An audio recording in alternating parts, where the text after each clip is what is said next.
আল্লাহর রাসূল একবার শুধুমাত্র ইনশাআল্লাহ বলে নাই। কি বলে নাই? জোরে বলেন।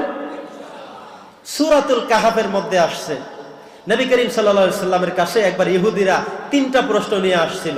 কয়টা প্রশ্ন? জোরে বলেন। 3টা প্রশ্ন নিয়ে আসছিল। একটা প্রশ্ন হলো, অনেক বছর আগে এই পৃথিবীতে কিছু যুবক ছিল যাদেরকে বলা হয় আসহাবে কাহাফ। এই 7 জন যুবকের ইতিহাস আপনাকে বলতে হবে। 1 নম্বর প্রশ্ন। দ্বিতীয় প্রশ্ন করলেন, দ্বিতীয় নম্বর প্রশ্ন হলো, আমাদের মধ্যে যে রূহ আছে, রূহ, এই রূহটা আসে কোত্থেকে, যায় কোথায়? রূহ থাকলে মানুষ, রূহ না থাকলে আমরা বেহুশ লাশ। ঠিক আছে কথা?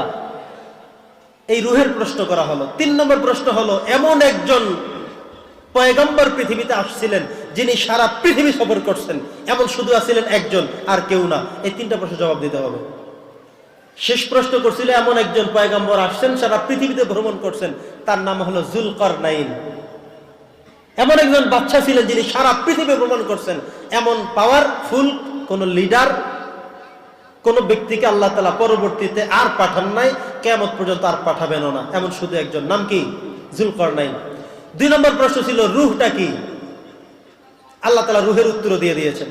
3 নম্বর প্রশ্ন ছিল, আসহাবে কাহাফের 7 জন যুবক কত বছর ঘুমিয়েছিল? 309 বছর। সুবহানাল্লাহ পড়েন। 309 বছর পর্যন্ত একটা জায়গায় ঘুমিয়েছিল তারা, একটা গুহার মধ্যে 309 বছর ঘুমিয়েছিল। তো এই 3টা প্রশ্ন নবীদের কাছে করা হলো যে, রাসূল, আপনি যদি নবী হয়ে থাকেন এই 3টা প্রশ্ন জবাব দিতে হবে। কাফেরদের প্রশ্ন, ইহুদিদের প্রশ্ন। নবীজি 3টা প্রশ্ন শুনে বললেন, ঠিক আছে, যাও, কালকে আইসো, উত্তর দিয়া দেব। কালকে আসবা, উত্তর দিয়া দেব।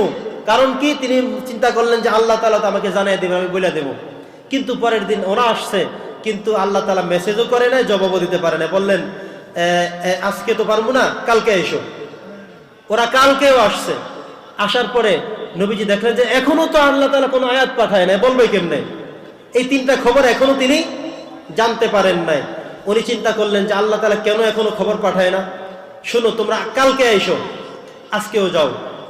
ওরা এইভাবে যাইতেছে আসতেছে, আর টেনশন বাড়তেছে, তাদের সন্দেহ বাড়তেছে, সন্দিহান বাড়তেছে যে উনি মনে হয় নবী না। নবী হইলে তো পারতই, যেহেতু পারে না, উনি নবী না। কথা কি বুঝতেছেন? কাদের কথা? ইহুদিদের কথা। এভাবে করতে করতে 15 দিন শেষ। 16 দিনের দিন গিয়ে আল্লাহ রাসূল আল্লাহর কাছে কেঁদে দিলেন, আল্লাহ, তুমি কি আমাকে বেইজ্জতি করবা? আল্লাহ, তুমি তো আমার সব সমস্যার সমাধান পাঠাও, এটা কেন পাঠাও না? 15 দিন পরে আমার আল্লাহ তাআলা আয়াত নাযিল করে জানিয়ে দিলেন যে, হে রাসূল, আপনি প্রথম দিন যখন বলছেন কালকে আইসা উত্তর দেব, আপনি কিন্তু সেই সময় ইনশাআল্লাহ বলেন নাই। কি বলেন নাই? ওয়ালা তাকুলান্না লিশাইইন ইন্নী ফাইলুন যালিকা গাদা ইল্লা আন ইয়াশা আল্লাহ। বলি আল্লাহু আকবার।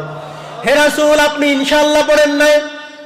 ওয়ালা তাকুলান্না লিশাইইন ইন্নী ফাইলুন যালিকা গাদা, আগামী কাল কোন কাজ করবেন এমন যদি কোনো কথা বলে থাকেন তাহলে পড়বেন ইনশাআল্লাহ। আপনি ইনশাআল্লাহ না বলার কারণে, আমি আল্লাহর অনুমতি না চাওয়ার কারণে আমি আল্লাহ রাগ করেছি, বেজার হয়েছি। আপনি নবী হতে পারেন, রাসূল হতে পারেন, হাবিবুল্লাহ হতে পারেন, আমার প্রিয় লোক হতে পারেন, কিন্তু ইনশাআল্লাহ কেন বললেন না? ওই শিক্ষাটা আপনাকে দিয়ে 15 দিন আপনাকে আমি তাদের কাছে লজ্জিত করছি। বলে নাউজুবিল্লাহ। বুঝতেছেন?